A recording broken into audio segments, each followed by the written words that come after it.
Traders எல்லாருக்கும் வணக்கம். இன்றைக்கி வந்து ஜனவரி 18. இன்றைக்கி நம்ம பாட் வந்து ட்ரேட்ஸ் வந்து கம்ப்ளீட் பண்ணிடுச்சு. 2 ஸ்ட்ரைக் வந்து சூஸ் பண்ணியிருந்தது. 46,300 call option, 45,300 put option 2 strike வந்து சூஸ் பண்ணியிருந்தது. இன்றைக்கி ஃபஸ்ட் என்ட்ரி வந்து புட் ஆப்ஷனில் தான் நமக்கு என்ட்ரி வந்தது.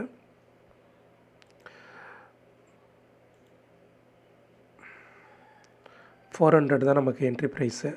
ஒரு என்ட்ரி வந்துட்டு ஸ்டாப் லாஸ் ட்ரிகர் ஆயிடுச்சு. மறுபடியும் இன்னொரு என்ட்ரி வந்து அதே இடத்துல வந்துட்டு ஸ்டாப் லாஸ் வந்து ட்ரிகர் ஆயிடுச்சு. புட் ஆப்ஷனில் 2 என்ட்ரி, கால் ஆப்ஷனில் வந்து ஒரு என்ட்ரி வந்து எடுத்தது.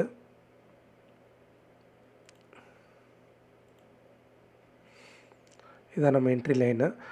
இந்த இடத்துல ஒரு என்ட்ரி எடுத்துகிட்டு ஸ்டாப் லாஸ் ட்ரிகர் ஆயிடுச்சு. 3 என்ட்ரி இன்றைக்கி எடுத்ததுனால இன்றைக்கி ட்ரேட்ஸ் வந்து அதுக்கப்புறம் ப்ரொசீட் பண்ணலை. இன்றைக்கி வந்து ஓவராலாக ப்ராஃபிட் லாஸ் வந்து பார்த்திங்கன்னா 2,400 லாஸ் வந்து புக் பண்ணி கொடுத்துருக்கேன்.